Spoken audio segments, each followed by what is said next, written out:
mobility. We do this every single day to practice the number one quality, consistency. We do this every single day to help build a little bit of community. And hopefully, you can tell I'm bringing good vibes to the internet. I hope you bring good vibes into the chat so we can make all the suffering on the floor we do every single day a little bit more fun, a little bit more enjoyable, and make a whole bunch of progress in better movement and side splits. Okay. Ooh, wow. I probably should have warmed up before that. Gayeta, welcome back. It's good to see you. All right. Let's go. We're going to start with 3 warm-up exercises. We're going to get our hips moving as well as we can. And the first thing we're going to do is called hip cars. Hip cars stands for controlled, articulated rotations. So control and rotations, right? They're going to look a little bit like this. We're going to bring this knee in front of us as high as we can. Lift, lift, lift, lift, lift, lift, lift. From the side, you might be able to see a little better. Oh, okay. From here, we're opening up that hip directly to the side as wide open as we can. Then we're going to rotate that leg like so. From this angle, I'm aiming for horizontal first. And then if you feel like you're ready for a challenge, keep going. Lift the ankle high, high, high, high. Bring that knee down just a little bit to help you with that rotation, and bring that leg down and back. So when it's down and back, the leg is extended directly behind you. We're flexing the hamstrings. We're flexing the glutes. We're pulling that leg. We're feeling the stretch here in the front of the hip flexor, and that is one incredibly brutal, intense rep. Usually, we go a little bit faster than that, so you don't have to suffer in each of these positions quite as long. We're going to do 10 reps on the left leg, 10 reps on the right leg. I'm going to do all of them with you, and I'm going to call out most of the positions while we count. So you can just chill. Let's go. High knee, open, ankle to horizontal, ankle up, down and back. That's 1. Open, ankle up, down and back. High knee, open up, ankle up, down and back. High knee, open up, ankle up, down and back. I think there's 4. High knee, open up, ankle up, down and back. 5. High knee, open up, ankle up, down and back. 6. Open, ankle, down and back. 7. Open, ankle, down and back. I'm holding on to something for a little bit of balance support so I can focus on lifting my legs to as high as they can go. I recommend you do the same. 9.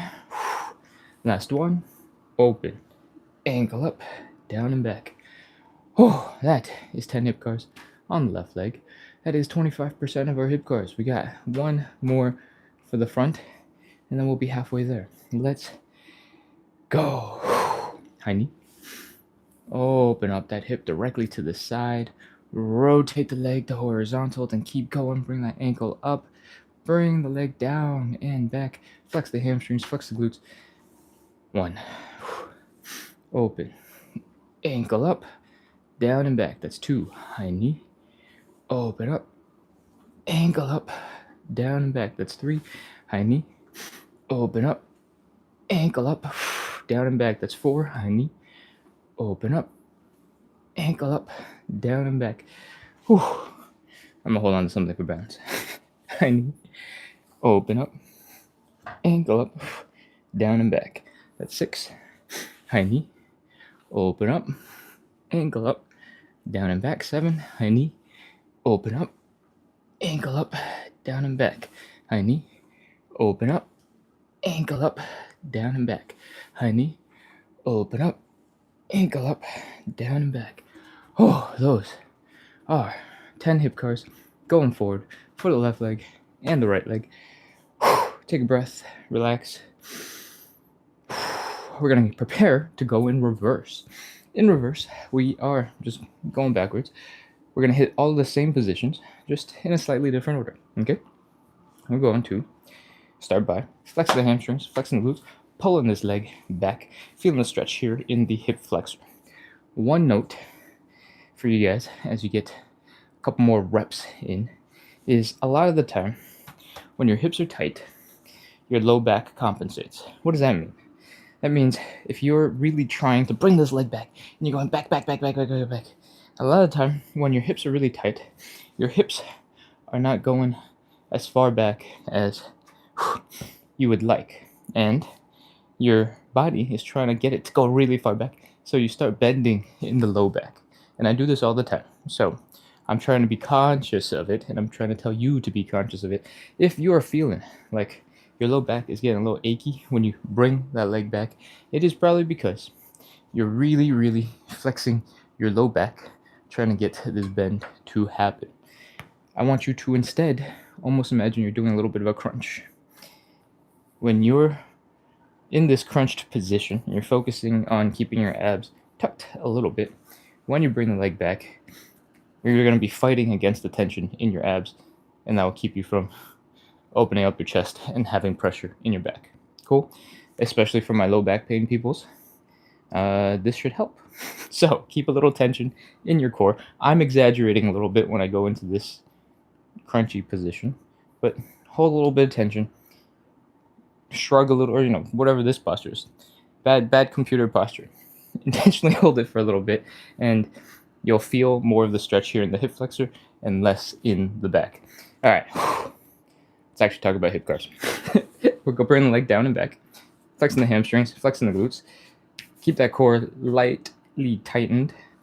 Feel the stretch here in the hip flexor. It should help when your core is tightened. We're going to lift the leg up directly to the side. From here, we're going to lift the ankle up as high as we can, bring the ankle all the way back down, and finish by bringing the knee to the front. That's one rep. We got 10. Let's go. Back, side, ankle up, ankle down, knee, back, side, ankle up, ankle down, knee, back, side, ankle up, ankle down, knee, back, side, ankle up, ankle down, knee. That's 4, 5, 6, back, side, ankle up, ankle down, knee. 7, back, side, ankle up, ankle down, knee. 8, back, side, ankle up, ankle down, knee. 9, last one, back, side, ankle up, ankle down, knee. That is 10 hip cars. If I went a little bit fast, don't worry, I talk so much. You got plenty of time to catch up. All right, one more leg. We're almost done, 75% of the way through the hip cars. Get ready, let's go. Find something to balance against, and we're going. Nope, kick the bed. All right, new angle. Back, side, ankle up, ankle down, knee, back, side, ankle up, ankle down, knee, back, side, ankle up, ankle down, knee. I think that's 3, maybe 4. Back, side, ankle up, ankle down, knee, back, side, ankle up, ankle down, knee. 6, back, side, ankle up, ankle down, knee. 7, back, side, ankle up, ankle down. 8, back, side, ankle up, ankle down. 9, last one, back, side, ankle up, ankle down, knee. Oh, those are a whole ton of hip cars. And if you've been waiting for them to be finished, you're in luck, because we're done. Hip cars are over, and hopefully you feel like your hips are moving a little bit better, a little bit smoother. Hopefully, if you had some crickety, crackety, crazy sounds happening in your hips, you've pretty much worked through most of them so that you don't have them showing up through the rest of the show. Because,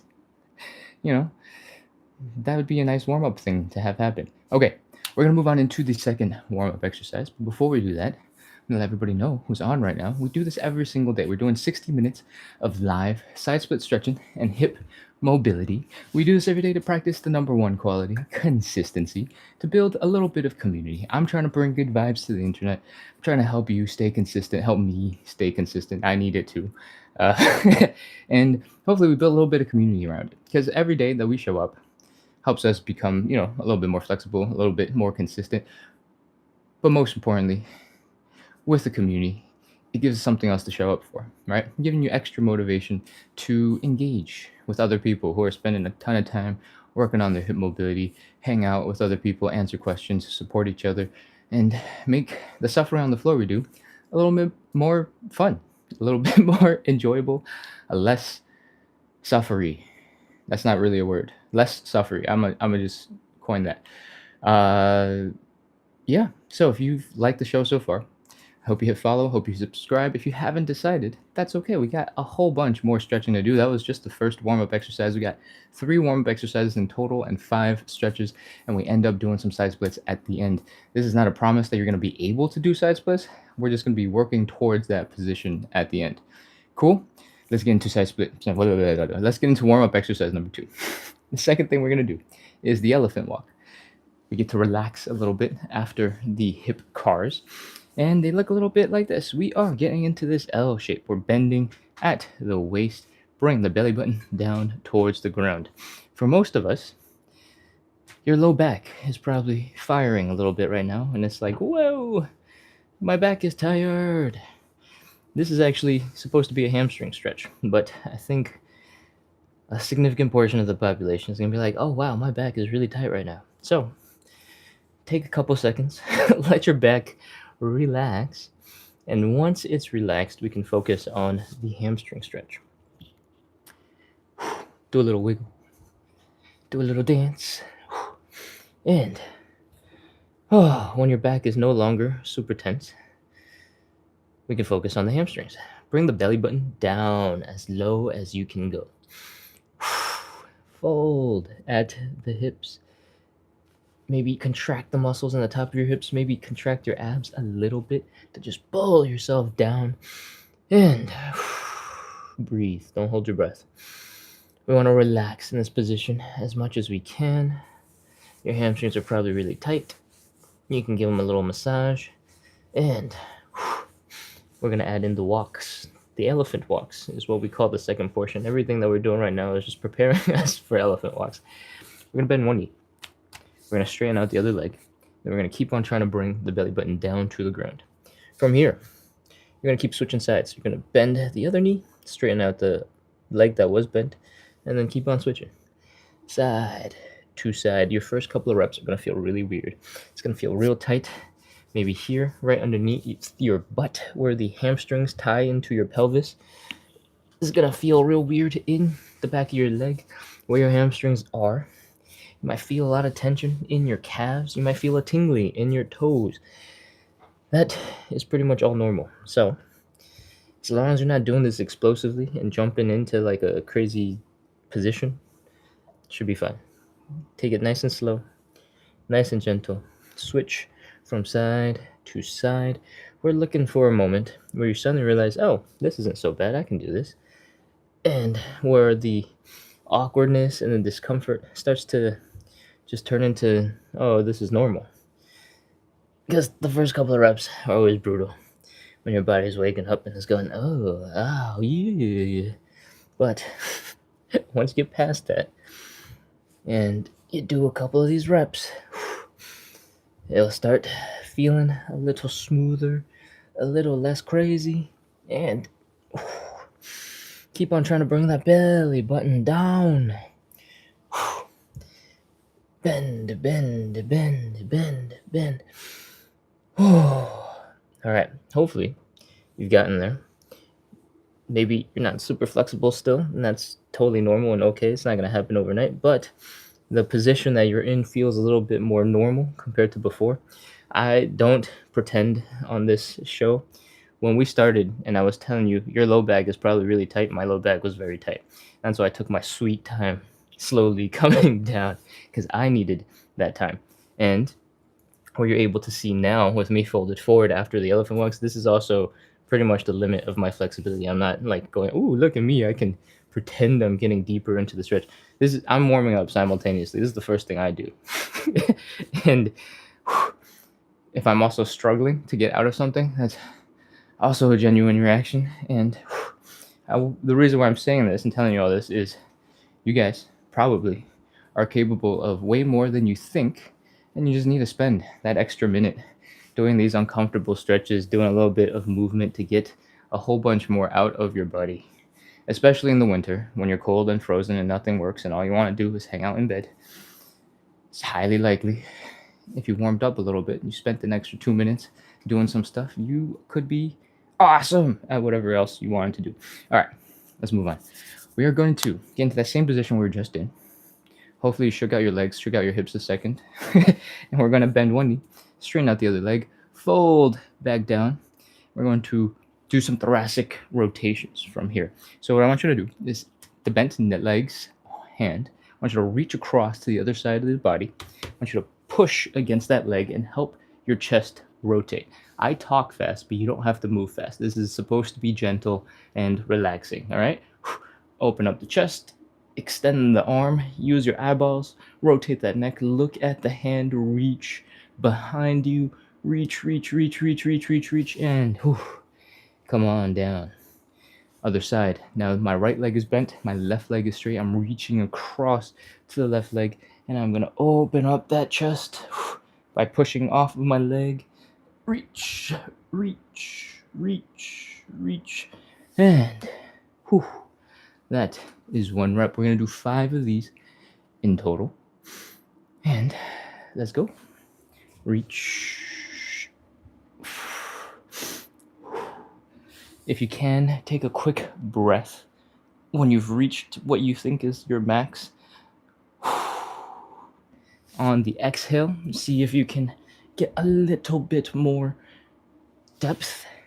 Usually when we have air in our lungs, it's going to act like extra pressure and make it a little bit harder to rotate. So when you exhale, you might be able to release some of that air, some of that tension in your chest, and get a little bit more rotation out of your spine.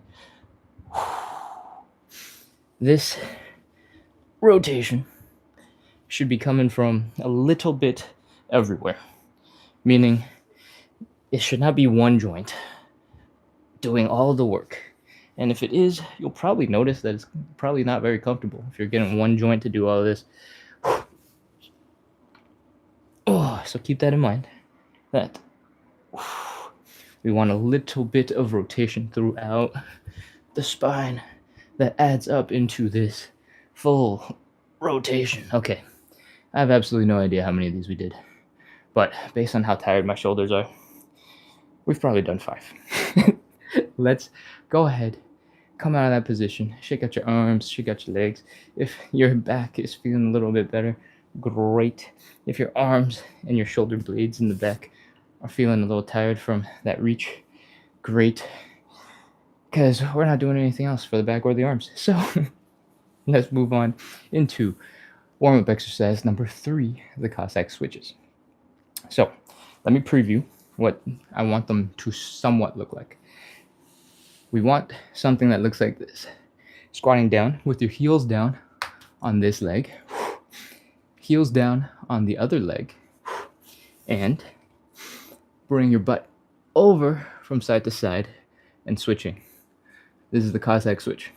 This is going to be a crazy position for most of us to get into, especially cold. So what I want you to do is actually to come down into something that looks a little bit like this, like a deep squat.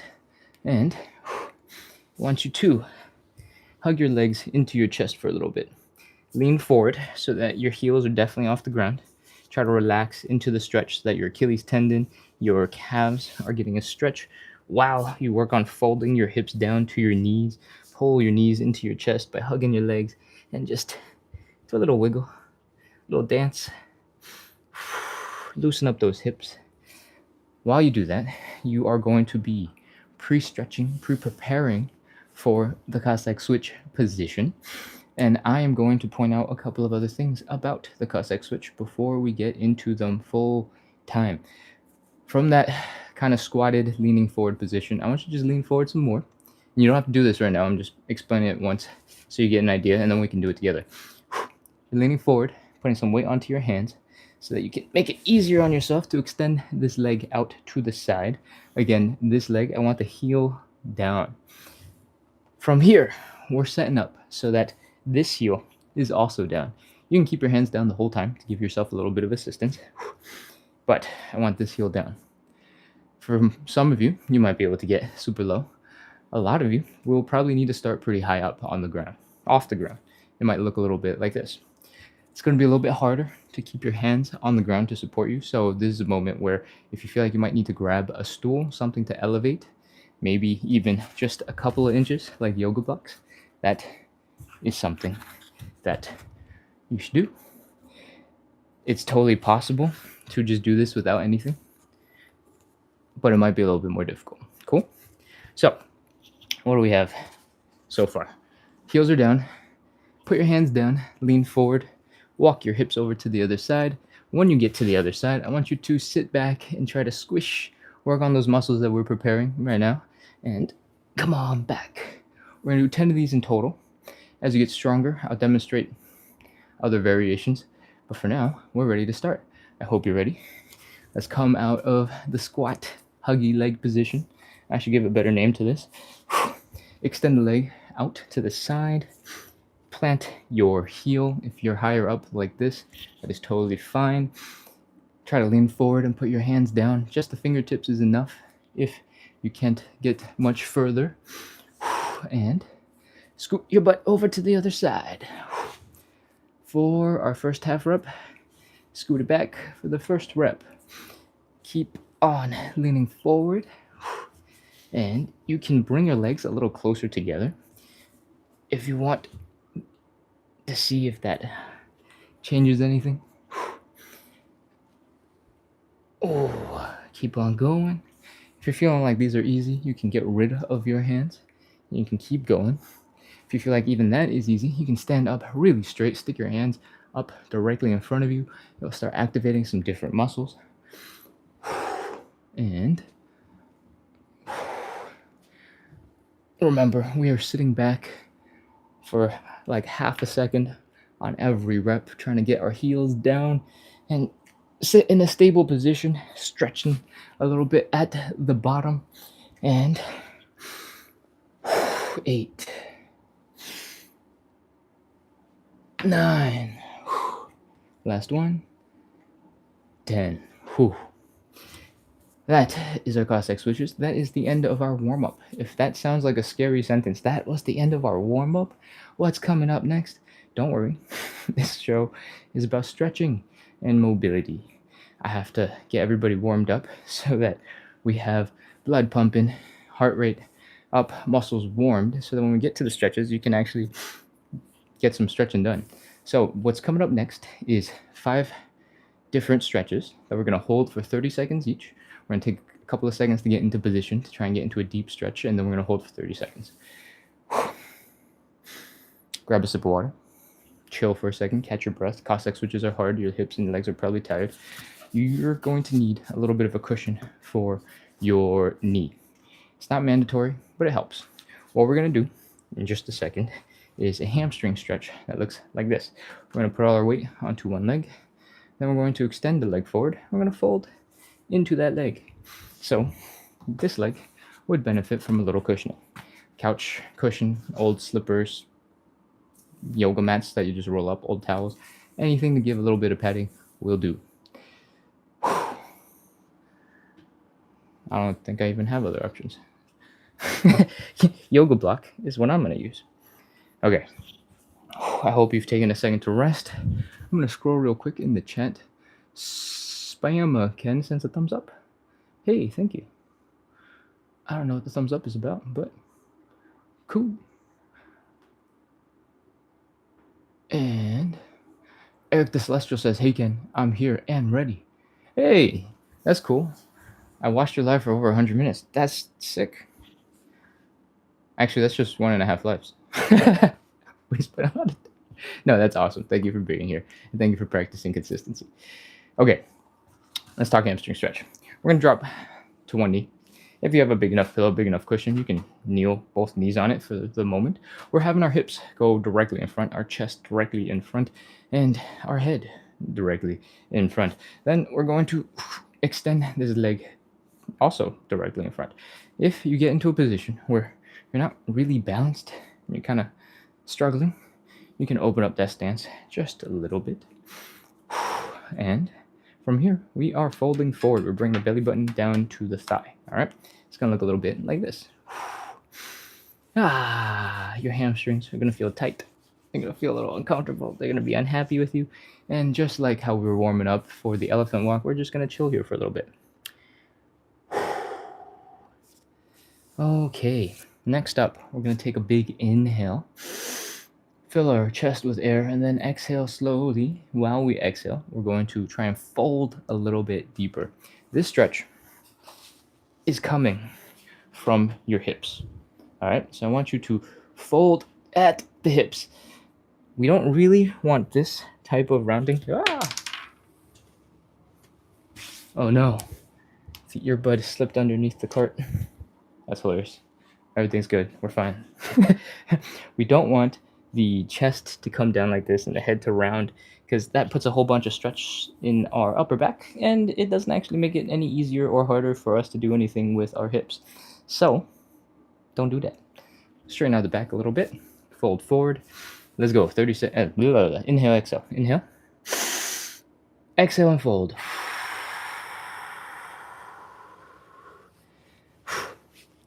Your hamstrings are going to be super tight now, and it's going to be crazy. And I want you to take normal breaths. Just try the best to relax. Again, belly button to the thigh. If your back is rounded, straighten it out. Take a little bit of time to chill out those muscles. We're going to inhale, exhale again. Let's go. Inhale. Exhale and fold. And we're going to chill. Take some normal breaths. Try to relax. And we're going to hold this for 30 seconds. Ready? 30. 29. 28. 27. 26. 25. 24. 23. 22. 21. 20. If you stare at your foot, you tend to have your neck just kind of drop forward. If you want a little bit of help straightening out your back a little bit, which isn't critical, like a little bit of back bend is fine. But if you want to really straighten out your back, if you look up slightly, the rest of your back will kind of follow where your eyes are going. So you can give that a try. But yeah, if you're staring at your knees back here for some reason, it's going to make you bend a lot. And 10, 9, 8, 7, 6, 5, 4, 3. Remember to breathe. Don't hold your breath. 2, 1, 0. All right, come on out. Come on out. Hamstring stretch. One side is done.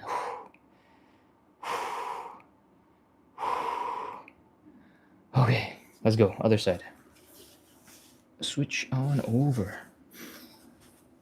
We are extending that leg out in front of us, widening the stance a little bit for balance. Folding at the hips, bring that belly button down. And this is my bad side. I'm way less flexible on this side. Got old injury in the hamstring. So it takes me a couple more seconds to loosen up and get into the stretch. Take some normal breaths, breathe, chill, fold forward, bring the belly button down to the leg. And we're going to do the inhale, exhale. Let's go. Inhale. Exhale and fold.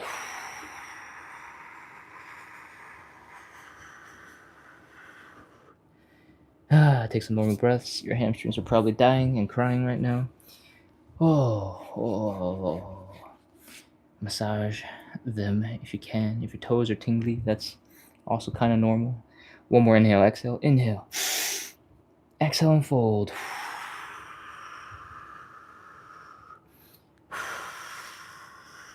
And with that, 30 seconds. Let's go. 30, 29, 28, 27, 26, 25, 24, 23, 22, 21. If getting into this position makes your knees ache a little bit, you can give your knees a slight bend and then focus on bringing your legs and your belly button and your chest all the way down to the legs so that you can get maximum stretch out of the hamstring before you start straightening it out again and putting your knee through that position that's a little bit uncomfortable. Whew. 10, 9, 8, 7, 6, 5, 4, 3, 2, 1, 0. Oh, come on out of that stretch. That is our hamstring stretch. We just do one round of 30 seconds each, and oh, come on up. Unfold your body. Relax. Do a little movement. And let's get ready for stretch number 2. Stretch number 2, we're doing the butterfly stretch. And in general, it looks a little bit like this. We are sitting on our butts. We're bringing our feet together. We're pulling our feet in towards our hips. And breathe in, relaxing. If you're already super flexible, maybe your legs are opening real deep. Maybe you're able to fold really far forward in this position. That is sick. Most of us cannot do that. And when I say most of us, I can't do that. So we're going to do a slightly easier supported version. When I'm talking about folding forward, it looks a little bit like this, and you're just bring your belly button down in between your legs. I'm pretty sure this is as far as I can get, and I can barely keep my back straight. Okay, so let's get to a different position where we can focus on the stretches that we want to focus on and make a bit of progress. I would recommend you get your back to a wall. It could also be a couch, a sofa, anything that you can lean against. I generally recommend a wall because we want your shoulders supported, but anything will do. When you get your back to a wall, I want your hips, your shoulders, your head all lined up against it. Enjoy some super straight posture for a second. Bring your feet together, pull them in, and when you are here, I want you to use your outer thigh muscles, your glutes, to help open up your legs. What that means is I want you to bring your knees down to the ground, and I want you to try to use your outer thigh muscles and your glutes to do it. So hang out here for a second. Try to bring your knees down. When you're leaning against the wall, you might feel a lot of pressure on your back, a lot of pressure into the middle of your shoulders, and that is the wall keeping you from rolling backwards. That helps us focus on the stretch that we care about, which is here in the center of the body, in the groin, and we appreciate that. Thank you, wall. Okay, from here, once you've used your muscles to bring your legs down, I want you to take your hands, I want you to push into your legs. When you do this, you'll feel way more pressure in the tops of your shoulders, in the back of your head, because that is how the wall is keeping you from falling backwards. That's it. Let's go. Holding this for 30 seconds. 30, 29, 28, 27. Remember to breathe. Don't hold your breath. 25, 24, 23, 22, 21, 20, 19, 18, 17, 16, 15, 14, 13, 12, 11, 10, 9, 8, 7, 6, 5, 4, 3, 2, 1, 0. All right, let your hands go first. After holding that position for a while and really pushing down into the leg and also contracting the muscles in your hip, your legs might have fallen asleep a little bit. They're kind of stuck. Take your hands, just give that leg a bit of a shake, and they should remember that they have to work and can't be asleep, so that you can flap the wings of this butterfly. And if you can do all those things, you're probably good to come back into our third stretch. This third stretch is a pancake, and we got two variations that we can do. If you have something nice and stable to sit on that won't slide around because it's heavy and, like a sofa or the edge of a bed, that will do. To do the standing pancake, we're sitting at the edge of something stable, something durable, and we're trying to open up the legs wide, and we're going to fold into the center like so. I want you to try to keep your back relatively straight. If you're rounded like this, it'll feel like you're getting deeper, but you're just getting a lot more stretch in the upper back when what we care about is the hips. All right. The seated pancake is really good because you can chill a little bit more in the stretch and focus on just relaxing into a deeper stretch. I prefer, typically, the standing pancake. And in the standing pancake, we have to support our own weight with our body, meaning our inner thighs are going to be holding us up in this position. And we're going to hold that contraction while we stretch and fold forward. This is good and this is bad. This is good because we're training the muscles, we're getting a little bit stronger every time we do it. It's bad because you're going to be really tired and your muscles are going to cry a little bit afterwards. Cool. So you can pick your poison, whichever you'd like. And we're going to get into something that looks a little bit like this. If you need help getting to that position, we're going to open up the legs slightly. We're going to fold forward, put the hands down, and you can widen your stance. This is how we're getting into that pancake. From here, I want you to, I'm going to rotate from here. I want you to focus on sticking your butt a little bit further back to help counterbalance your arms and your head in front of you. And you can choose how deep you want to go in your open leg position. That's it. We're folding, we're bringing the belly button down, and we're starting in 3, 2, 1, 30, 29, 28, 27, 26. Keep on breathing. Don't hold your breath.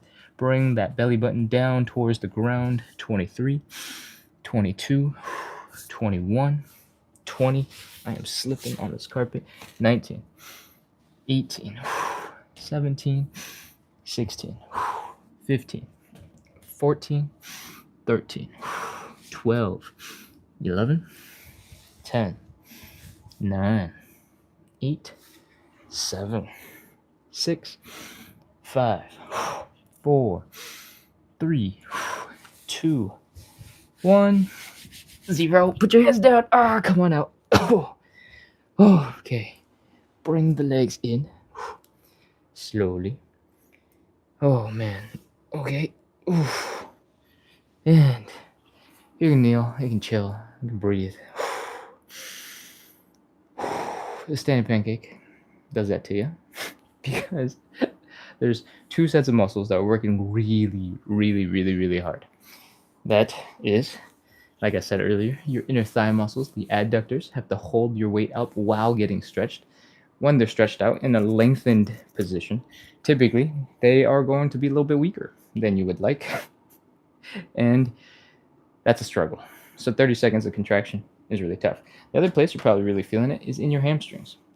Your hamstrings attach just below and behind the knee and into the pelvis. So whenever the pelvis starts folding and rotating, instead of the pelvis being here like mid-thigh, the pelvis is going back.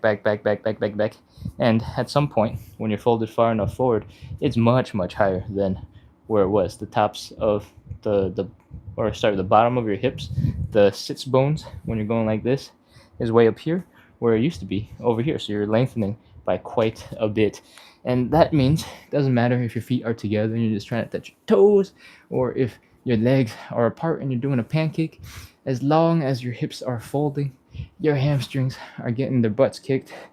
I guess that's kind of weird thing to say because your hamstrings are not your butt. Those are separate. Anyways, you know what I'm saying. Hamstrings are crying. Whew.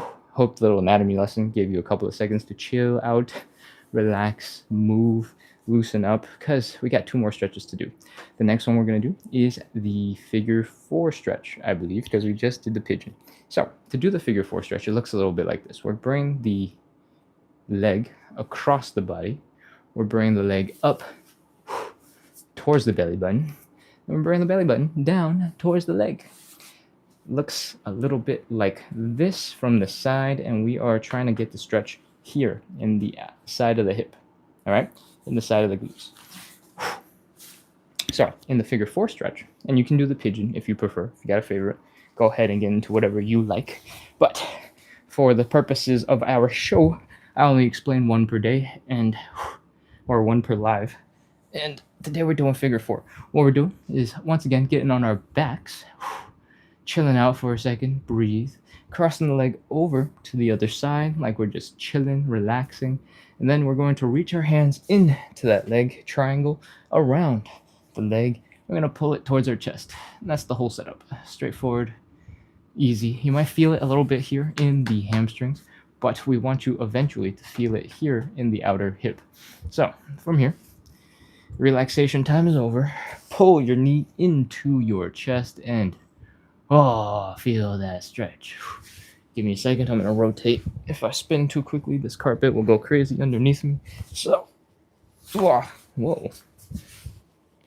Let's go. 30 seconds. 30, 29, 28, 27, 26, 25, 24, 23, 22, 21, 20. You really want to hug this leg to your chest.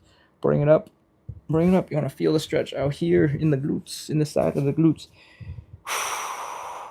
18, 17, 16, 15, 14, 13, 12. This should be pretty intense. If it feels too easy, too comfortable, you're not pulling hard enough. Get to work. 8, 7, 6, 5, 4, 3, 2, 1, 0. When I do this stretch, oftentimes I'm doing a little ab curl at the same time. That's not necessary. You don't have to do it. I just feel like I'm able to hook into my legs and pull onto them a little bit better. And I got short arms, I guess, so that's why I curl up so I can reach a little bit deeper. But you can totally have your back laying down flat and pull from there and get just as good a stretch. Whew. Okay, take a second to breathe, chill, relax. We have one more figure 4 stretch, and then we got some side splits. I hope you're slowly working out all of these different muscles, and they're lengthening. Maybe they're contracting really hard and tired. Where am I spinning to? What's going on now? All right, we're going to move on to the next stretch. We're going to take that other leg, cross it over, reach your hands through the triangle, pull the leg in towards our chest. You're going to notice that one leg is way more flexible than the other, and all sorts of other weird imbalances, and that's normal. When you start separating out both legs, you start learning lots of things about how they behave a little bit differently.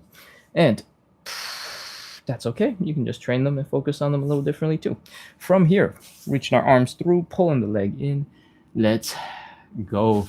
Feel the stretch building in intensity here in the outside of the hip. If your knees are achy and they need a little bit of support, you can wrap your hand and cup the knee. You can lean forward, stick your whole knee into the elbow and pull on it like that. Give it a lot of support.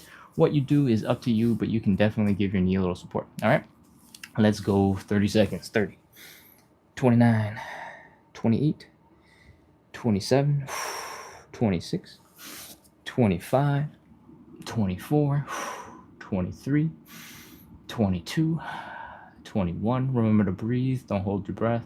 If everything is feeling too chill, pull a little harder on your legs.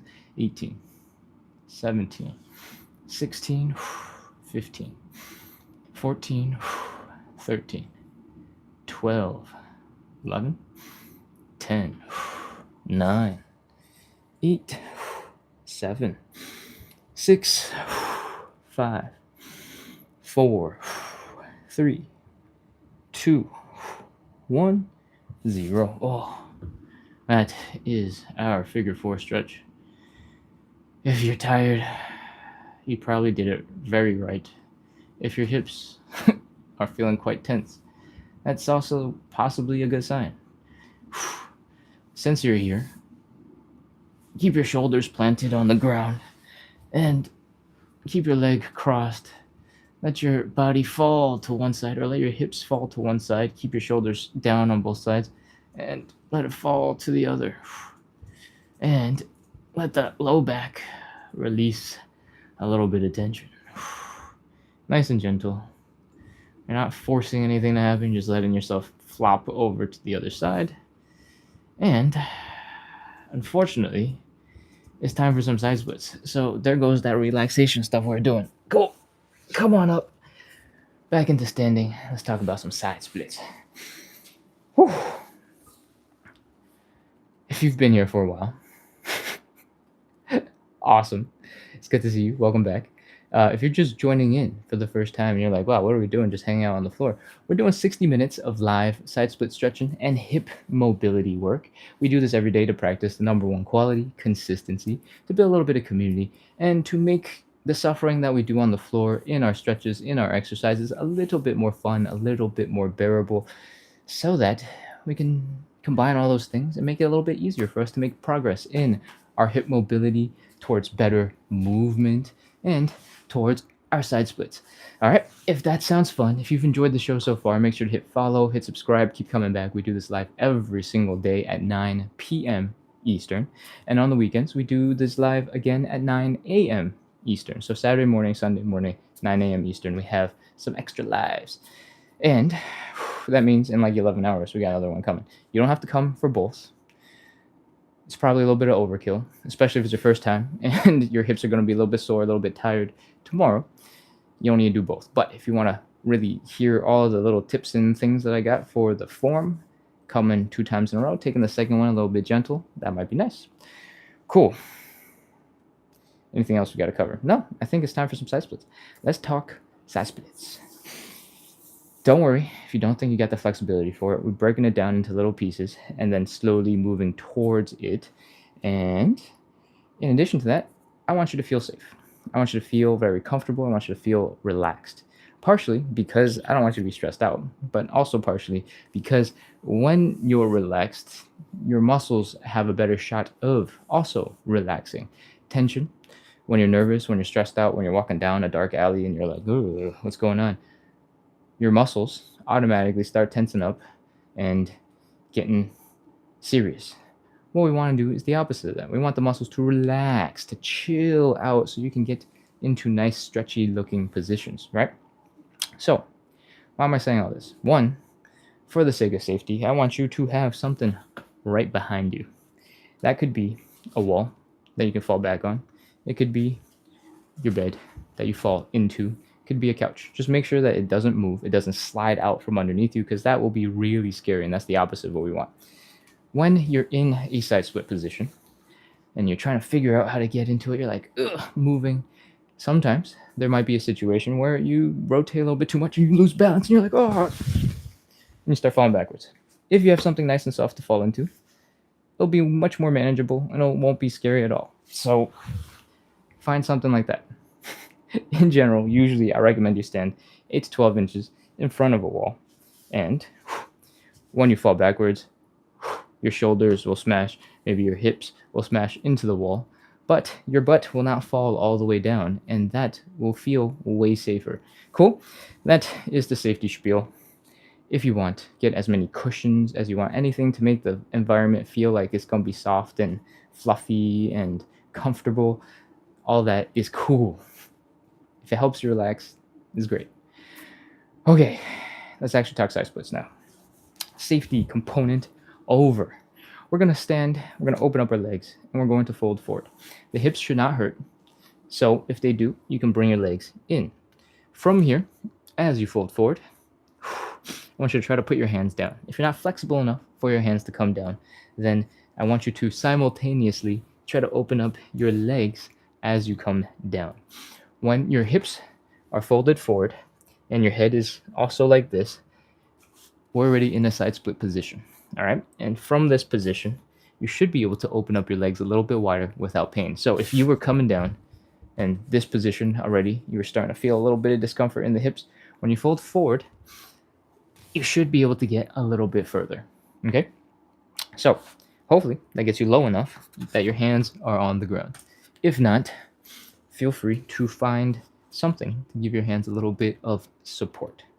We only need it for a little bit, so it's not critical, but it's always good to have support and feel good. All right. From here, we are going to externally rotate our legs. What does that mean? Our heels are down, our toes are up, and our knees are up. We're rotating the leg so that instead of having the whole foot flat on the ground, heels are down, toes are up, knees are pointing up. We're doing this on both sides. You just can't see the other foot. From here, we're basically in a side split. And once we've done this rotation, we can actually sit up a little bit more and work on getting into our side split from this angle. Whew. Walk your hands back towards your hips, put your body weight into your legs, and you're already in the stretch. If you want, this is optional. You can do a little wiggle from side to side, see if you can break the friction holding your feet back, and we're ready. 30 seconds. 30, 29, 28, 27, 26, 25, 24, 23, 22, 21, 20, 19, 18, 17, 16, 15, 14, 13, 12, 11, 10, 9, 8, 7, 6, 5, 4, 3, 2, 1, 0. All right, that's it. Walk your hands forward. Come out of that stretch. Pull your knees in. Oh, that is our first side split. I might not have said this in the live so far, but we do 3 rounds of side split stretching. And so in between each of the rounds, we do some stuff to shake out the tension in our legs, in our hips. And this ties back to that relaxing and chilling that we're talking about for safety. Now, we got a whole bunch of tension in the muscles. They're freaking out because they've been holding up a whole bunch of our body weight while we're doing the side split. And we're trying to get them to chill out so that we can relax them, get them as long as possible in our second side split, and then later in our third side split. So what I want you to do to help relax the muscles, to get loose and flappy, is I want you to flick your legs out. All right? Something like this. Imagine you just got out of the swimming pool, got out of some body of water, and now you're going to harass your friends. So you're flicking water into their faces. You're whipping that leg up, and you're doing it so fast, everything is got to be relaxed in order for you to whip that leg up. That is the general motion that we want. And when you get more comfortable doing that motion on demand, you can drop the knee, you can relax, you can lean off to one side. I want you to keep on shaking out that leg so that your ankles are loose, your calves are flopping around, and your whole leg is just going. All right? Same thing on the other side. Whipping that leg. And then as you get more comfortable and your legs are staying relaxed, you can just shake it out. Wiggle, wiggle, wiggle, wiggle, wiggle, wiggle. Flop, flop, flop, flop, flop. That is the basics of relaxing. You don't really have to do that many seconds. 5 to 10 should be enough. And the other place where you're feeling a lot of tension during the side split is typically in your hips. So we're going to do a little bit for that as well. I want you to stand up straight. I want you to put all your weight on one leg. I want you to kind of just plant the ball of your foot, maybe even just the big toe of your foot. And I want you to rotate your leg in and out. Notice nothing else in the body is moving. It's just the thigh bone where it connects to the hip. And we're just doing a couple of gentle in and out to get the muscles in our hips to move a little bit. And when you get more comfortable with this motion and the muscles that you're using to rotate your leg in and out, you can also combine that into the leg shake. Right? So leg was bent. You can lift the leg a little bit and keep on doing that general motion. Then as you get more comfortable, you can unbend that knee, straighten it out, and you can start using those same muscles to wiggle, wiggle, wiggle, wiggle, wiggle, wiggle, flop, flop, flop, flop, flop. When you do the wiggle from side to side, your quads should shake and flop, and more muscles in your legs should also relax. All right, so same thing on the other side. We're standing up straight, getting on the balls of our feet, doing a little rotation. As you get more comfortable, you can do it without your toes on the ground. Then as you get more comfortable, you can extend the leg. And then as you get super comfy with it, you can just add it into your shakes. Shake, shake, shake, shake, shake, wiggle, wiggle, wiggle, wiggle, wiggle, shake, shake, shake, wiggle, wiggle, wiggle, wiggle. And now our legs, our hips are super relaxed. A lot of movement. Do a little dance. Figure out if there's anything else that you need to relax. And It's time to get into side split number 2. Let's go. Stand 8 to 12 inches in front of whatever you are prepared to fall onto, fall against, and let's open up the legs. Fold forward. Open up the legs some more because you folded forward and gotten into that side split position. Then we're on our hands. I want you to externally rotate the legs so that your heels are down, your toes are up, and your knees are up. We're rotating that thigh so that the thigh bone does not smash into the hip bones. But basically what we're doing is we're spinning backwards. All right?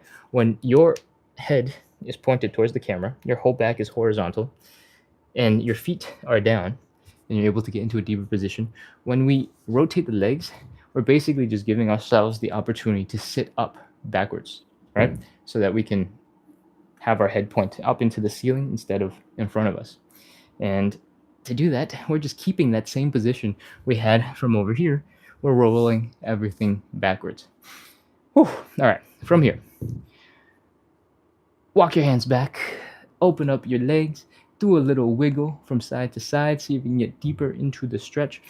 And let's go. 30 seconds. 30, 29, 28, 27, 26, 25, 24, 23, 22, 21, 20, 19, 18, 17, 16, 15, 14. You should be a little bit looser, a little bit deeper on the second go around. 12, 11, 10, 9. Remember to breathe. Don't hold your breath.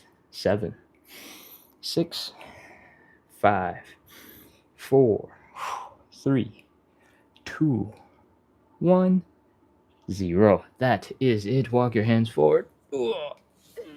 Pull your knees in.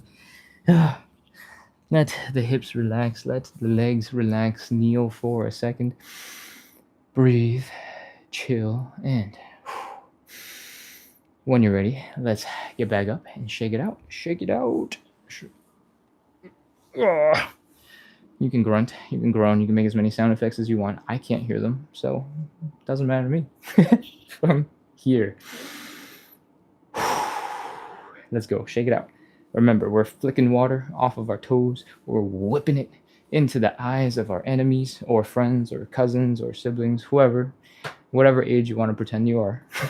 And we are shaking out that leg as you get more comfortable. You can drop that knee. You can just shake it out. Let that ankle flop around, go crazy. The calves are loose and flopping around, going crazy. And you can add in all the other stuff that you want to try. All right? Legs. Shake it out. Shake, shake, shake, shake, shake, shake, shake, shake, shake, shake, shake, shake, shake, shake, shake. The more you practice this, the more easily you'll be able to relax your muscles. You'll have trained yourself to be chill. What else we got? Hips. Let's go. Standing all the way on one side. Put a little weight, just a tiny bit, into this leg. We're gonna rotate. Do a little dance. Okay. Once you've done a little bit of those, again, you can work on integrating that into your leg shake. It will help if you're leaning against something, so you don't have to lift your leg as high up, so it can stay loose. Add it in to the shakes, and let's do the other side. All the weight is in one leg. This leg has no weight. We're just loosening up the muscles, adding a little bit of internal, external rotation and movement into that leg, and shake it out. Add it into the wiggles. All right. Hopefully your hips and your legs are relaxed now. Typically, after the second round of side splits, you need to go for a little bit longer. So, if you still need a couple more seconds, go ahead and take it. I'm going to add a little bit of hip circles in right now because for some reason the sides of my hips are really tight today. And I'm really feeling it. Oh, okay. That's better. Let's go. Third side split. Let's do it. Stand in front of whatever thing we're going to fall back into. If we fall, fingers crossed, knock on wood. Wood. You don't fall, but if you do, we got something safe for you to fall back into. Cool. From here, opening up the legs. Make sure your hips do not hurt. We're going to fold forward, put your hands down, open up the legs. Maybe not in that order. Maybe open up the legs first and then put your hands down, depending on what makes sense. From here, we're going to externally rotate the legs so that your heels are down, your toes are up, and your knees are pointing up. We got to do this on both legs. And again, we need to use this technique to rotate our thigh bones so that they don't smash into our hip bones. And when we do that, it's possible for us to sit up a little straighter and actually have our chest facing the camera, if that makes sense. Or my chest facing the camera. From here, we're walking our hands back. Getting into a deeper stretch, doing a little wiggle from side to side, getting deeper into the stretch. This is the last one, make it count. 30 seconds, let's go. 30, 29, 28, 27, 26, 25, 24, 23, 22, 21, 20, 19, 18, 17, 16, 15, 14, 13, 12, 11, 10, 9, 8, 7, 6, 5, we're almost done. 4, 3, 2, 1, 0. Walk your hands forward, pull your legs in. That is our final side split of the evening. Chill, breathe, relax, and when you can, come back into standing. We're going to shake out our legs one last time, and we'll be done after we do a couple of joint checks. All right, let's start shaking it out. Again, if you're just starting out, this is one of your first couple of lives, we're flicking water off of our feet into the eyes of our enemies, and then the leg, whip it across to get that water to fly as far as possible. You're doing a stealth strike of water. And when you get more comfortable with that, you can drop the knee, keep on flopping the leg around, keep it relaxed. Same thing on the other side. Whip that leg. And then as you get more comfortable with it, you can drop the leg, relax everything. Keep that whipping motion, that relaxation in the leg going. Your ankles are going to flop around. Your calves are flying all over the place. And you want to keep on shaking it out. Shake, shake, shake, shake, shake, shake, shake, shake, shake. If I definitely didn't explain this time. If you're wondering why we shake out our legs, it's because we want the muscles to relax, all right? If your muscles are super tight, right, your biceps are flexing really hard, and you were trying to relax, and you're doing what we were doing, and your biceps are really tense the whole time, you would look like a weird gorilla, like King Kong thing, right? Like your arms just would not look so floppy and flowy because you got a lot of tension in a couple of muscles. We put a lot of tension into our muscles while doing the side splits, right? And what we're trying to do is make sure they're all relaxed as possible. So when we're shaking them out, we're getting them to flop around and rotate. There's just no way they're holding onto a bunch of tension. Maybe a little bit, but not a ton. And that's the goal, just to get everything to loosen up, to flop around, to be relaxed. That is our third side split and our third shaky loosening thing. I want you to do a little bit more of focus work on the hips. So we had been doing them really chill in the last couple of reps. We're going to take this a little bit more seriously. We're going to make it count. We're going to do 10% of a squat, just a little bit of a squat. We're going to put that leg in that same position. Going to keep it nice and wide this time. And we're going to externally rotate, bring that leg as far out as possible in the hip socket. Bring it all the way in as you can. We're going to do 5 reps. Out, in. If I didn't do a good job of explaining how to get into this position, I'm sorry. I sort of just figured we'd done a version of this for the last 2. But I realize now that maybe I could have explained this better. All right, let's go. Last one, 5. To get into this, we're doing 10% of a squat. So we're bending the knees just a little bit. All of our weight is on one leg, and the leg that we're rotating has just a little bit of it.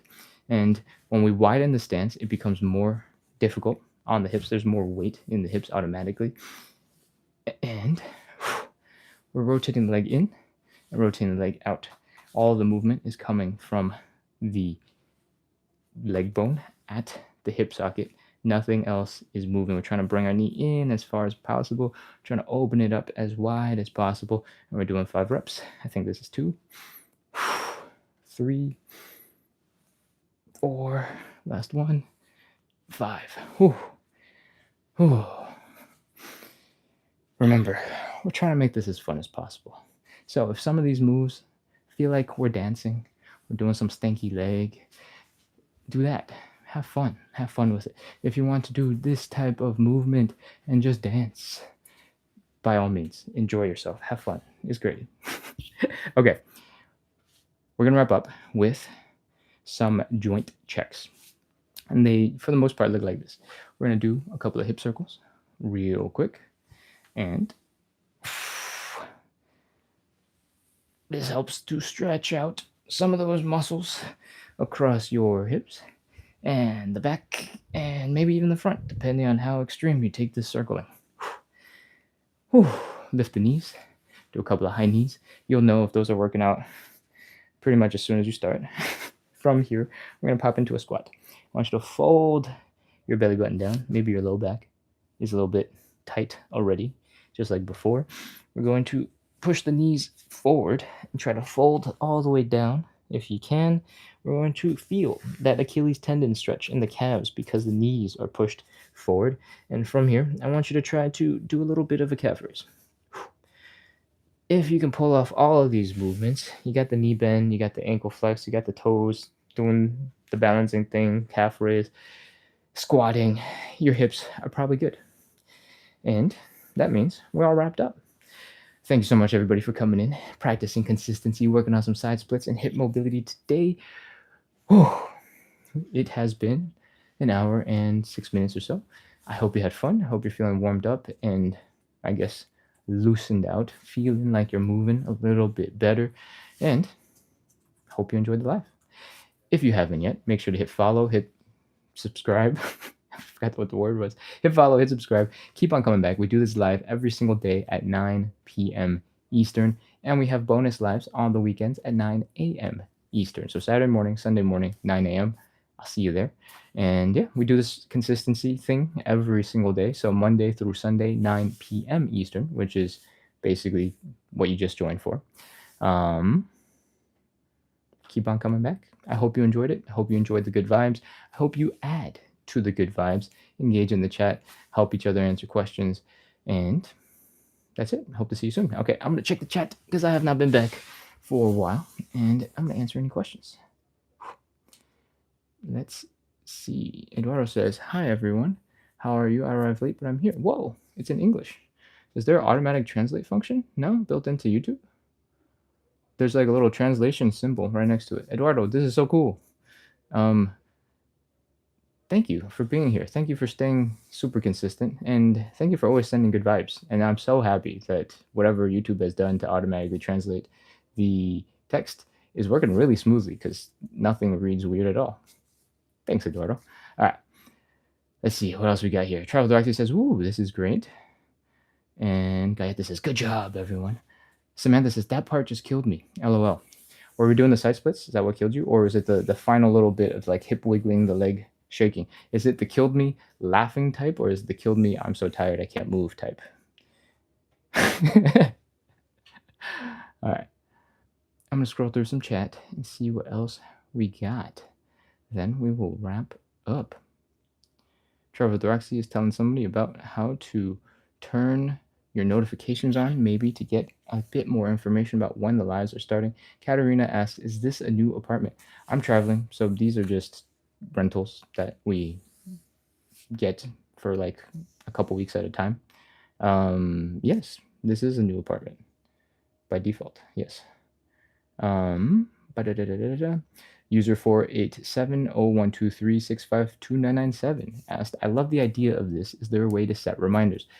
Yes, you can hit follow and subscribe, and then on my actual account, if you make it to one live, you can remember, hopefully, to come back again and hit I want a reminder about the next live. I don't know that TikTok does a great job of sending you an alert for every single live that ever happens and making sure that it hits, the top most notification system in your phone, because I've heard it doesn't from a lot of people.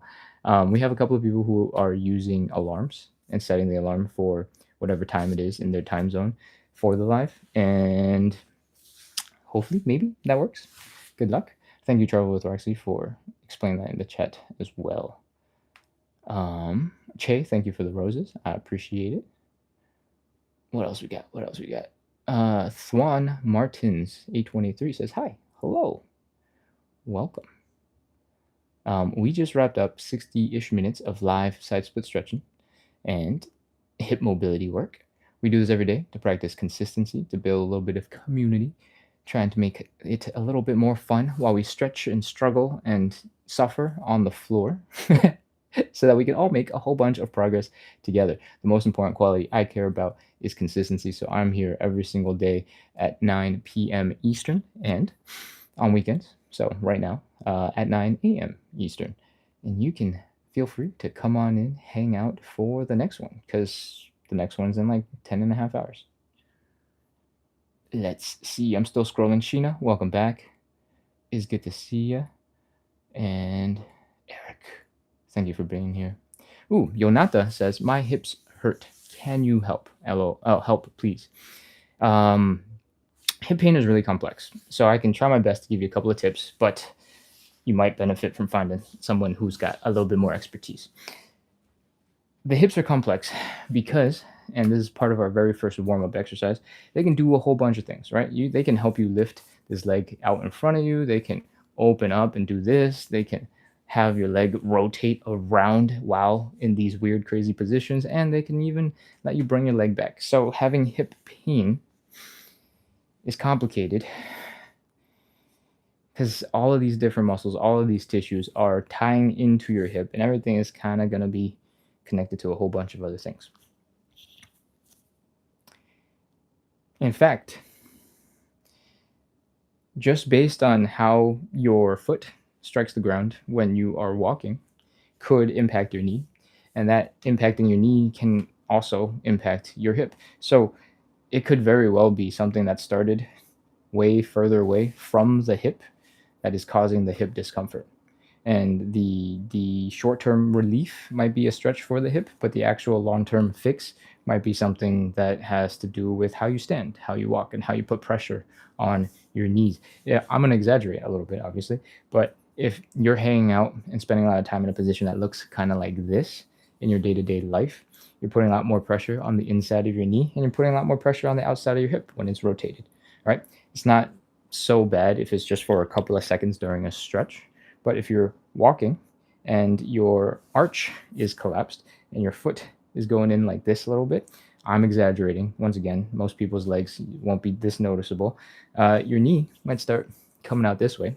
When you walk and you take 10,000 steps, 20,000 steps, you're running a marathon with this slight knee turned in this way, you'll feel a lot of discomfort in the knee building up on the inside, and you'll probably also feel a little discomfort here in the outside of the hips.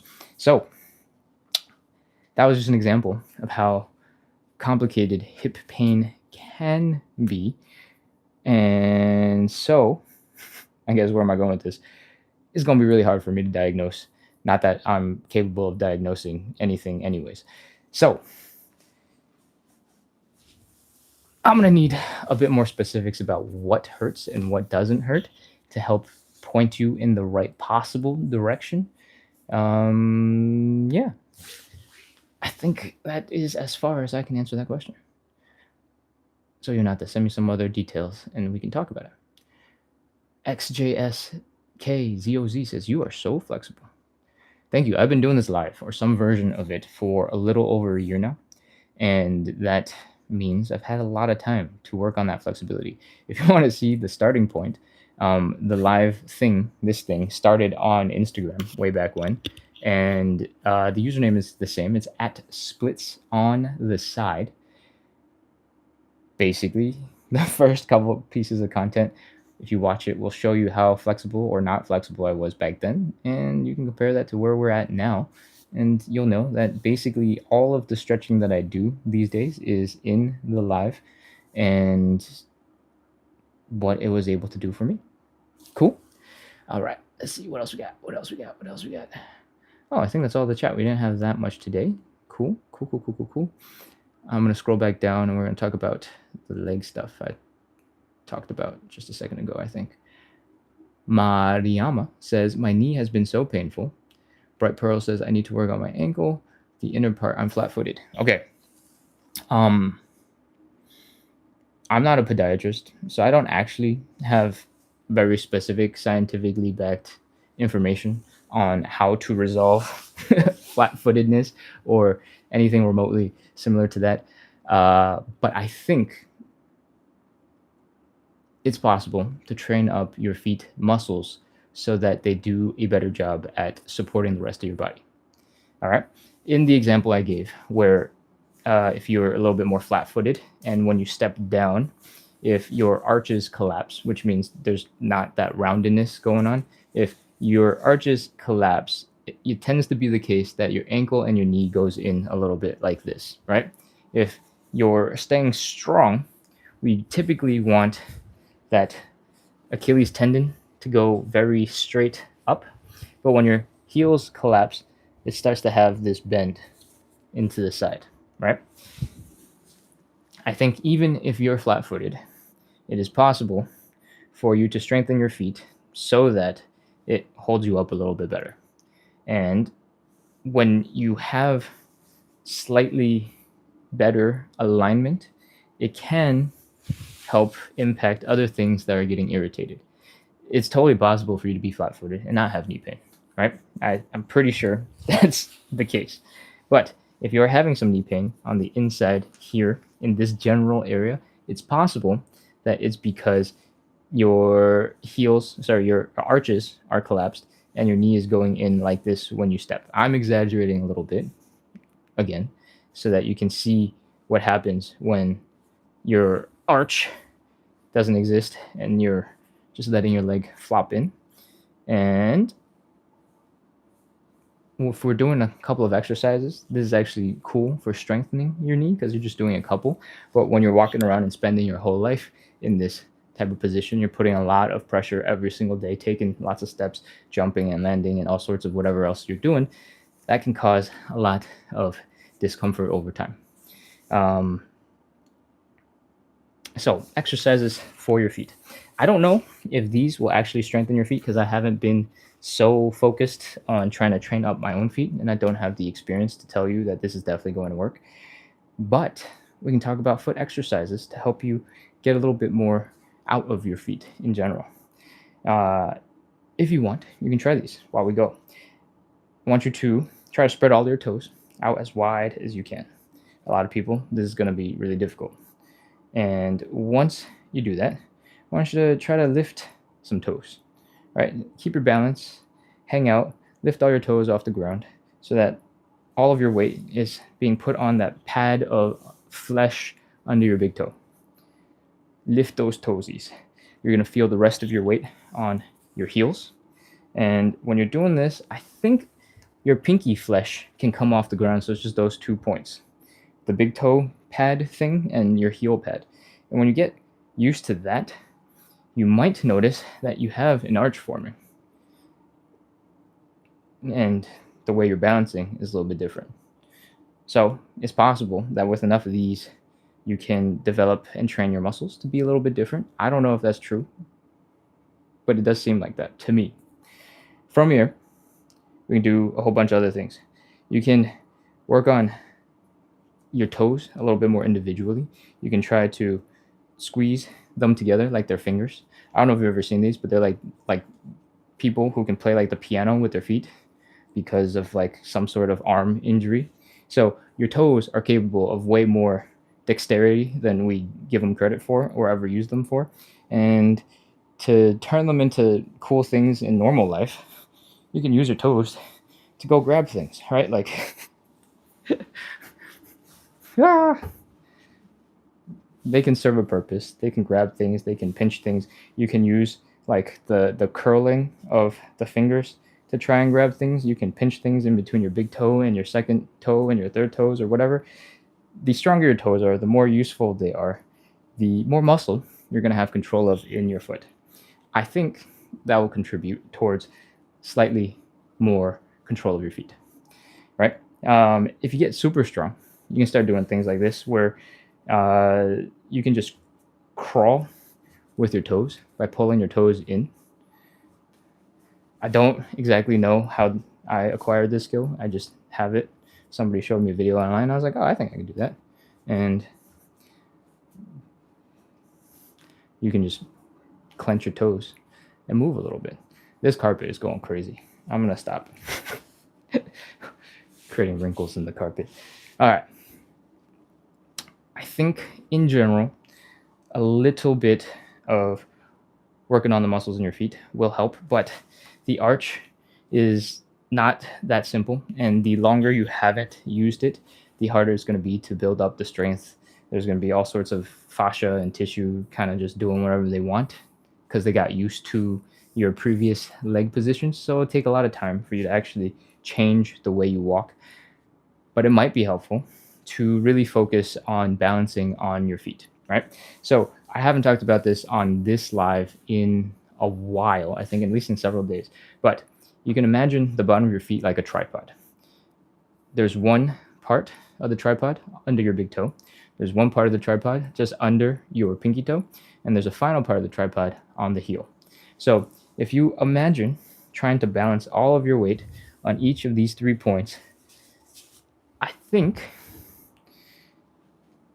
you can slowly train yourself to hold yourself up in a slightly different position. I don't know if that will work when you're trying to run and you're trying to put crazy amount of force into the joints and to every step, but at least when you're standing, you can focus on sort of pulling that arch up by balancing your weight in the right sides of the foot, in the tripod of the foot. If you notice that there's not that much weight on your pinky flesh, then you know your knees are coming in a little bit this way, right? If you're not feeling as much on your big toes, and again, I'm exaggerating, then you know your knees are maybe going out that way. Maybe you're feeling some tension and stress in other parts of your leg. So, super long, weird exercise for the feet tangent later. If you're feeling discomfort in the knee and you're struggling a little bit with your feet as well, they could all be tied together. And you got muscles. You got lots of muscles. You got more bones in your feet than pretty much anywhere else in your body. And every single muscle attaches, or all the bones are joints, right? So they can move in some way, shape, or form. And that means you got lots of different muscles in your feet that you're not training. This isn't to say that you should add like 10,000 more exercises to your workout. But if you feel like maybe the angle of your knees and how you're interacting with movement or walking in your day-to-day life is giving you a little bit of knee pain, then maybe you got to go work your feet muscles a little bit and see if you can straighten those out. That is as much of information as I think I can reasonably be confident in talking about. So give that a try. Oh, amazing. Literally, this has helped already. I appreciate you, Kent. Amazing. I'm glad that you're feeling like you're already a little bit better. I don't know what I said. Yes, my pinky toes. But that's great. Just knowing that your feet are supposed to be able to balance on those 3 points is super helpful. It's a good starting point. Good luck with the training. Good luck with taking care of the feet. Hopefully, it helps your ankles get a little bit stronger, helps your knees feel a little less pain, and maybe that'll even lead up into the hips. I don't know. But I hope you give it a try and you stick with it. Because at the end of the day, this whole show is about consistency, right? It's about making change that is long lasting, and it's about showing up every day doing a little bit of the work. And, you know, when you're having knee pain, you're having other discomfort, hopefully that's also something that you can spend some time working on taking care of, because it's important, right? You don't want more pain. You don't want more discomfort. At least, you know, when you choose it, you choose it. When you don't choose it, you don't want there to be discomfort. You don't want there to be pain. So take care of those joints, and hopefully that little feet thing gives you some inspiration in the right direction. Samantha says, "Thank you so much. I suffer from ankle and feet pain tension. This is very helpful. I'm traveling in Asia, and one of the things that like exists in Eastern medicine is like reflexology, and I'm not so sure that I believe in all the other places where the stuff connects and gets a little crazy, but foot massages are nice, and a completely free way to massage the bottom of your feet is just having a whole bunch of rocks that you go stand on. It's going to be really uncomfortable, it's going to be really painful, and it's magic. Whenever I see like a free stony path that is designed for you to massage the bottom of your feet, it's not just random stony paths, although maybe I could. We're going besides the point now. I like to throw the shoes off and just go stomp on them for a little bit. Usually the first like 3 steps are absolutely awful. You're just hopping around going, oh my god, I'll kick you. And then as you get more comfortable, as your feet relax, it gets a little bit more bearable. There are people who like just do this for funsies, and it's like a part of their lifestyle. They just like to put a lot of pressure on little parts of your feet, and it's something to check out, right? Like if you're feeling a lot of tension, if you're feeling a lot of just whatever's happening in your feet, if you just keep on doing the same thing that you've always been doing 99% of the time and add 1% of change to it, realistically, it's going to be hard to create a lot of change, a lot of difference in what your feet are doing. So maybe go try shocking them into submission and using pain to, intentional, thoughtful pain to get them to behave a little bit differently and see if that helps. If that helps to relax your feet afterwards, it's not going to help them relax while you're doing it because you're just going to be like, my feet. But, yeah, where am I going with this? If you're shopping on Amazon for something similar, I think there's like these spiky pads that look like they're torture weapons that you can kind of like lay down on for like $10. It's like foam on the inside, and they got plastic spiky things in little crazy nipply forms, and it's just like one rectangle with like 40 little spiky looking thingies. You can like lay on them, and the little spikes will just stab into your flesh, and somehow it'll be super tingly and intense. But if you just like chill on them for a while, it gets a little bit more bearable. You can walk on them and do the same thing. They're a little way more intense than just like big river stones, right? When I say river stone, it's like super smooth stones that have been washed in a river, so they're like nice and rounded. I don't know how you would do this, but imagine you can also buy everything on Amazon. You can buy like some big old river stones and just lay them on the ground, and you can just hang out, stand on top. I don't think I've ever seen anybody do this, so maybe I'll just take that recommendation back. But if you get some little weird massage balls and things that are really small, so you can actually step on them and apply pressure on them with your feet and start by just rolling around, that would be a nice start. And if you really wanted to take this to the next level, yeah, I guess you could step on some stones too. That works. Okay.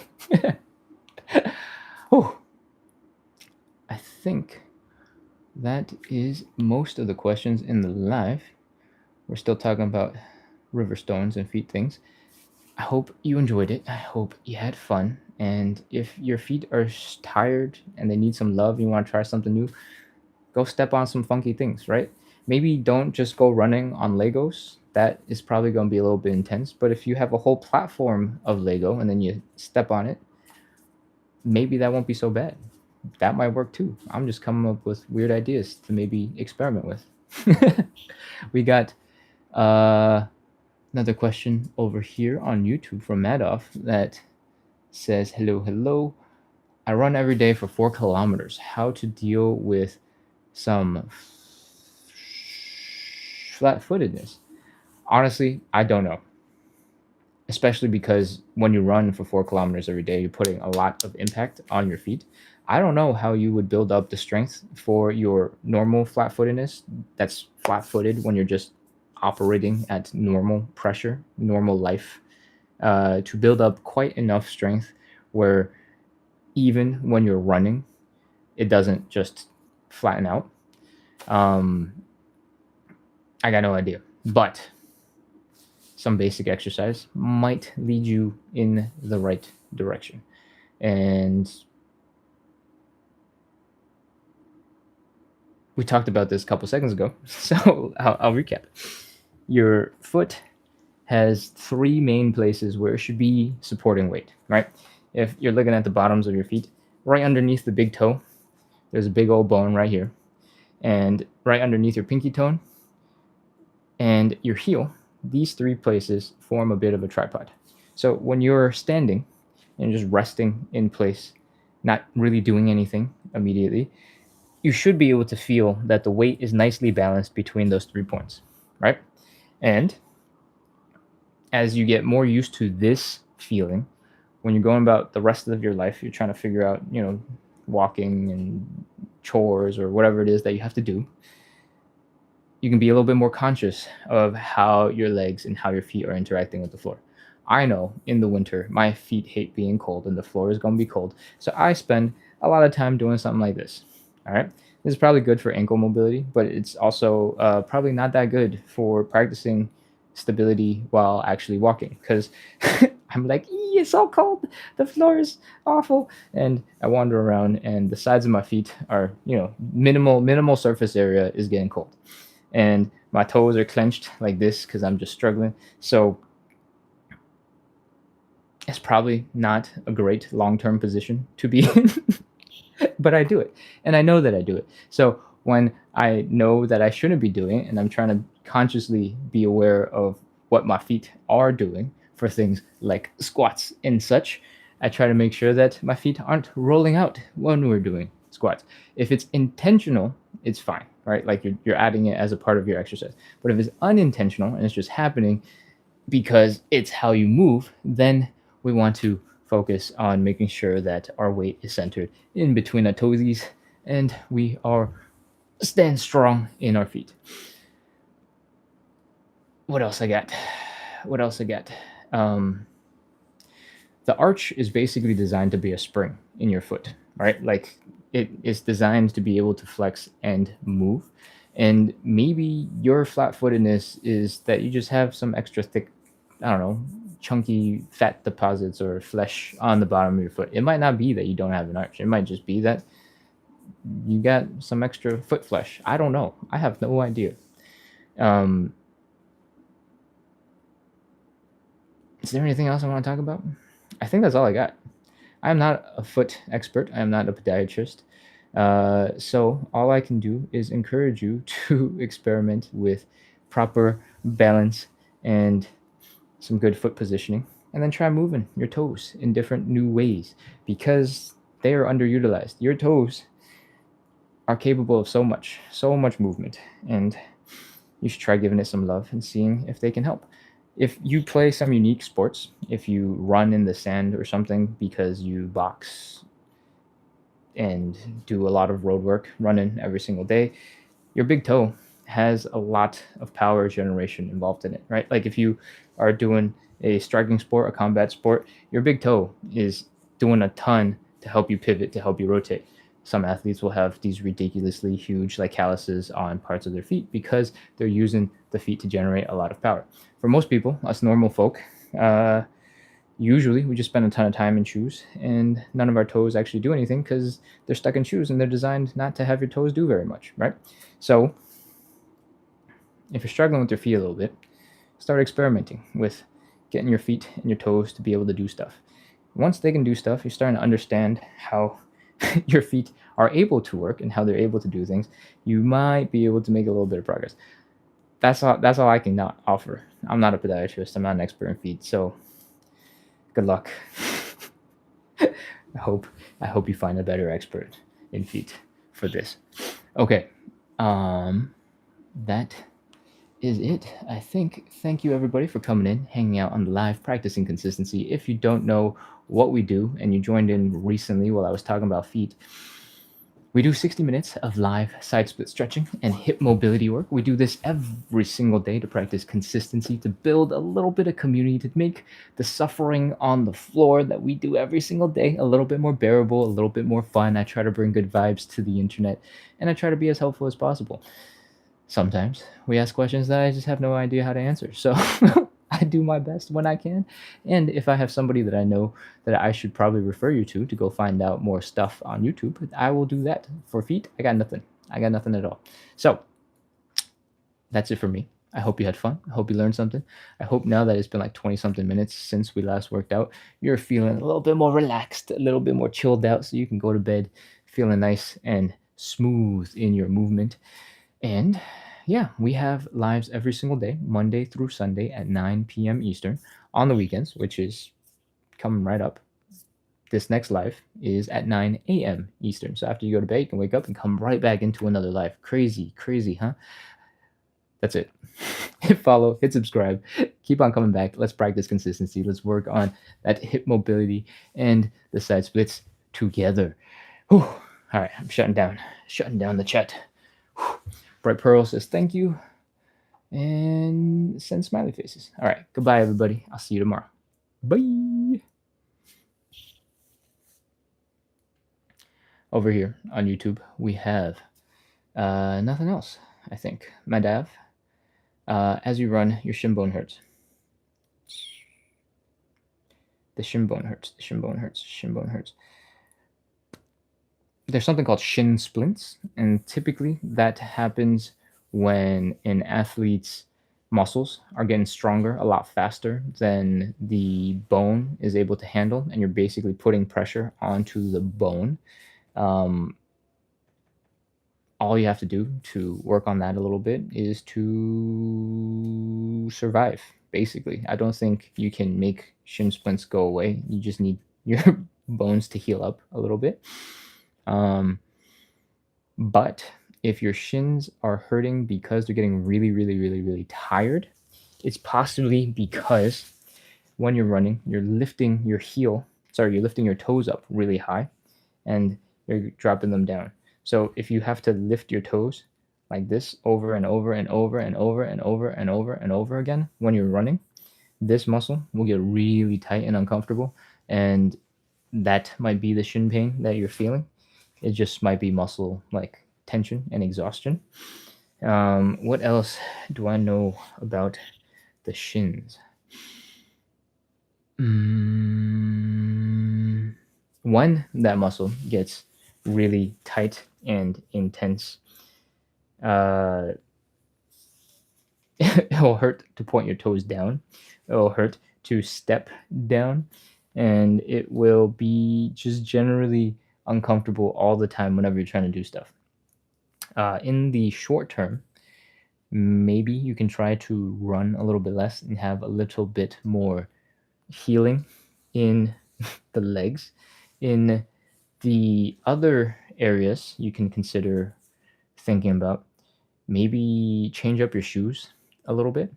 If your shoe is causing you or making you want to run so that you're going like this every time, then this is probably what's causing your shins to get uncomfortable. If you ran and your foot was staying a little bit more level and it was coming down a little bit more flat instead of heel first, or even if you came down toe first instead of heel first, that might reduce some of the pressure and the tension on your shins. If you imagine that you're jogging instead of running, right? You take smaller movements. Maybe the jogging form will serve your legs a little bit better, because typically when you're jogging, you're on the front of your feet a little bit more. And because you're not opening up your legs, it's not as much of the heel striking. If you're like this, mostly going forward, it should put a little less pressure on the shin, on the, oh man, what is this muscle called? On your tibialis muscle to lift your foot up. And with a bit more relaxation changing the form, maybe you'll be able to get that run in maybe at a slower speed without your shins hurting as much. I hope that helps. Give that a try and let me know. Cool. But again, I'm not a foot expert, so this is just the best advice I think I can give. Okay, that's it from me. Closing out. I am into the idea of physiotherapy because I like to move better and I like to take care of my own body. And I have done enough research to figure out weird stuff for myself. And so when I have accumulated enough research and I've tested it on my own body, because I used to run a lot, I feel a little bit more comfortable saying, hey, this is something that I've tried, and I think you can probably use that information. Am I a physiotherapist? No. Do I like doing some exercise on the internet and help making people feel more comfortable doing exercise and help people take the pressure off of doing exercise? Yes, I enjoy trying to support the world being a more consistent, slightly healthier, better moving place. That's what I care about. Am I in tech? No, I'm not in tech. Okay. With that, this live has run for 100 minutes. I need to wrap up. I need to go do other things. So I hope you had fun. I hope you had a good workout, and I hope to see you in a little bit. We have another live in